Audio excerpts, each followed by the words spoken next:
Jordan Peterson calmly dismantles, not destroys, dismantles feminists in front of feminism, in front of two feminists. Why haven't I seen this video before? I don't know, but thank you for suggesting it. Let's check it out. Okay.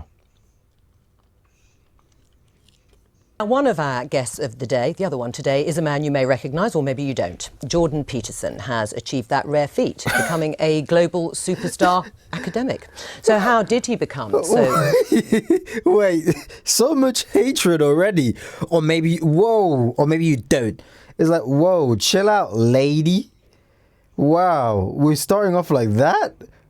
It seems like she was hoping you don't. Our guest of the day, the other one today, is a man you may recognise, or maybe you don't. Jordan Peterson has achieved that rare feat, becoming a global superstar academic.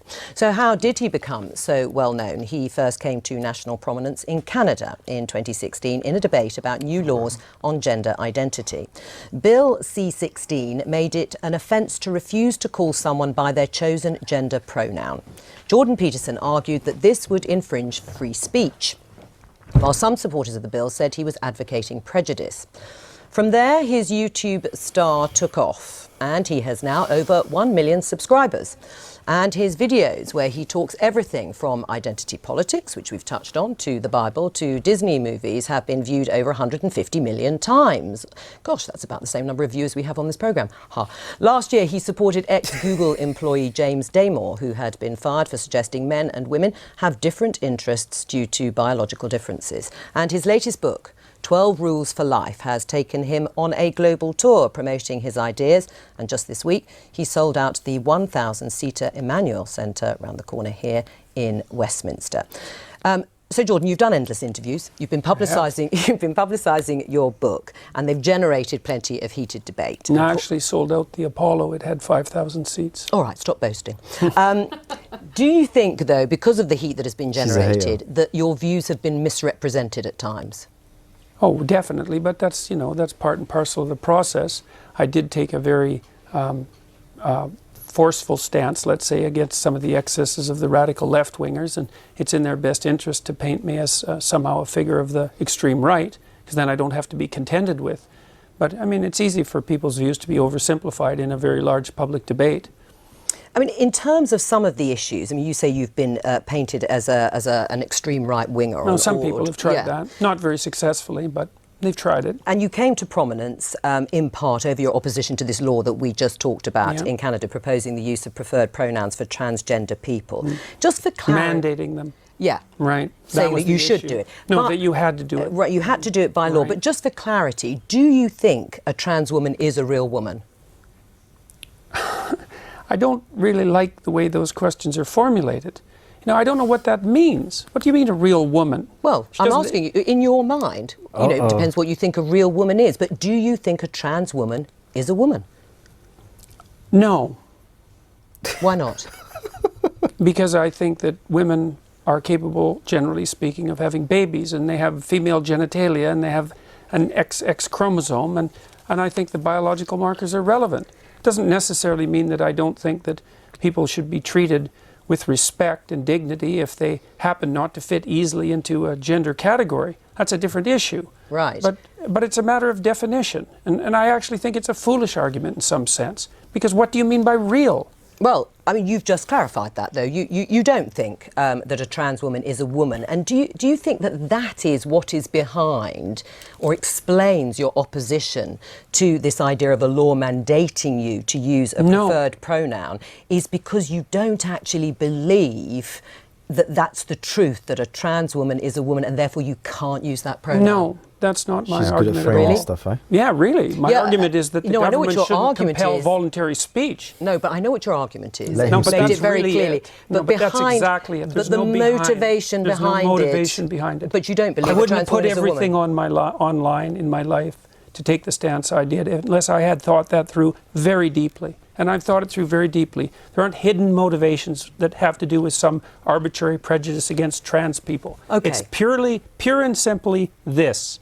There's never been a time in English common law history where the government compelled speech, and the Canadian government dared to do that. And that was unacceptable. And they masked it with this show of compassion for the oppressed, and I don't buy it. Right, but you would, as I think you said, at an individual level, if somebody asked you, if somebody asked you to use a particular pronoun, you would do so. Well, I have. You have? Yes. Right, fine. Yes. Let's talk about feminism. Are you a feminist? No, not as it's currently defined, certainly not. No. Well, in any other definition? Well, I think that anybody who doesn't think that the competitive landscape should be opened up for equality of opportunity is not thinking. And so everyone's interests are better served if people have as equal access to opportunity to display their talents and to manifest their talents in the world as possible. So in that sense, certainly. But feminism now, and this is why it's so deeply unpopular, a very small minority of women in the UK identify as feminists. And the reason for that is it's primarily become an ideological weapon. And it's an ideology that I detest, actually, the ideology that it's associated with, collectivist ideology. Right. I mean, OK, and that's your view about feminism. Aisha, are you a feminist? Oh, absolutely. I'm a very proud feminist. And when I was a special advisor in government, I worked on women and equality issues, and I was very proud, actually, of a piece of legislation I got on the statute book with my former boss, Harriet Harman, the Equality Act in 2010, which strengthened our anti-discrimination laws. And I fought very hard to get more women into public life, into the Labour Party. And I'm very, very proud of being a feminist, hence my pink dress. Oh, well, all right. Obviously reverting to type then in the pink dress. Absolutely, well... You would like men to regain or reclaim their strength physically, mentally and morally. Is that broadly correct? I would say morally, fundamentally, but I think the other things go along with that. Right, and if that But it isn't men precisely who I'm speaking to. It's people. I'm a clinical psychologist. I'm actually interested in individuals, and I'm interested in their fortification against tragedy. You know, every time I do an interview, the interview is always political. It's always political. Well, the clue is in the title of this programme. We are the Daily Politics. No, fair enough. No, look, fair enough. And I'm not casting aspersions at this programme, but the fundamental news that's important about what I'm doing isn't the political element. And the people who talk to me don't talk politically. They say they've watched my lectures. But part and of it is that I think for a lot of people the kind of personal does become the political. Or the political becomes the personal. Yeah, and I think in terms of in this situation, a lot of people are wrong, because primarily what's happening is people are watching my lectures, and as a consequence, their lives are improving dramatically. Oh, I'm sure they are. I'm sure people are have had a huge conversion after, and they're much happier once they've been. It's not a conversion. But what I would like to do is kind of almost. I think at the moment the discussion about feminism is very divisive, and sometimes it can sort of be like, okay, men have to lose and women have to gain. Actually, everybody has a lot to gain by greater equality. Now, whether you get the equality of outcome that you want, I think only time will tell. But certainly, equality of opportunity is very important. And actually, we can agree on that. And a lot of men would benefit from that. So I think a lot of men are having a lot of crises at the moment in terms of mental health, suicide issues, their own sense of identity, because I think some of the stereotypes put on men are quite limiting for them as well. I think they make men quite unhappy as well. The devil's in the details with regards to equality, because I'm an advocate of equality of opportunity. But I think the idea outcomes, that's an appalling doctrine. Why? All right. Well, because you have to produce an unbelievably potent bureaucracy to make the ever greater and ever finer distinctions that are necessary to enforce equality of outcome. How many group differences are you going to equalize across? Is it just gender and sex? How many genders? No, gender and ethnicity? How many genders? I think how many ethnicities? How many races? We'll let Aisha answer. I think what people are trying to do with this, and certainly as somebody who has sought to sort of do this myself. Wait, let me pause that real quickly. So they'll interrupt him for the whole thing, and then when he's trying to actually get something out, no, let her. Wow, this is just proof as to why the top comment is literally Jordan's greatest strength isn't his intellect, it's his patience. Oh my God, 58,000 likes. Equalize across. Is it just gender and sex? How many genders? No, gender and ethnicity? How many genders? I think how many ethnicities? How many races? We'll let Aisha answer. I think what people are trying to do with this, and certainly as somebody who has sought to sort of do this myself.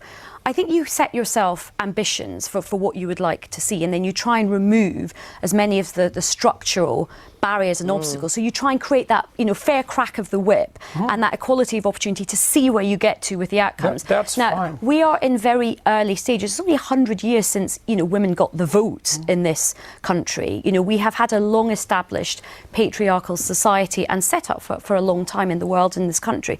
So I think we have a long way to go to see where it plays out. There is no country in the world where, we really do have gender equality properly yet in terms of real decision making and real Some of the power. Scandinavian countries, maybe? But they're still not quite there. And I think you've spoken a lot about this. There's still a way to go in Scandinavia. Things are not perfect in Scandinavia I haven't at spoken all. about that specifically. I've spoken about You spoke about the right stuff yesterday. You talked about the Scandinavian. Well, I've spoken about the fact that, see, one of the things that's happened in the analysis of the differences between men and women is that the social constructionist claim is that the differences are socially constructed, right? Is that it's a consequence of environment that men and women differ. But what the scientific literature indicates is that as cultures become more egalitarian, like they have in Scandinavia, the differences between men and women actually increase rather than decreasing, which is a direct repost to the social constructionist view. So they just deny all that. The biggest differences in the world in interest and temperament are between Scandinavian men and women. It's exactly the opposite of what everyone predicted. Can I just pick up on one thing you said a little earlier in the interview, which you said it's the moral guidance that you are focused on. You think that is particularly important. How do you square that with the behaviour of perhaps arguably, a prominent alpha male president of the United States, Donald Trump? When his behaviour, he is accused of having an affair with a porn star when his wife was pregnant. How does that fit with morally reclaiming? I would say that was rather clearly immoral. Right. Yeah, but you would still, not to be a target for emulation. But you still would have voted for him over Hillary Clinton as an identity politics. It's just how none do of that you was on the table, and I said I might have voted for him on a whim. That's but all. you also did say you started out feeling quite close to Hillary Clinton. Can I just come on the very quickly, because we've got to move on. In a way, I don't care what Trump does in terms of his private life, but what I don't have is him stopping or potentially stopping other women having agency over their reproductive rights and lots of men taking those decisions. It's all about where the moral outrage lies and what's more morally outrageous in people's eyes. Is it his behaviour or the identity politics for you on the... Anyway, we'll have to discuss this another time. Compassion.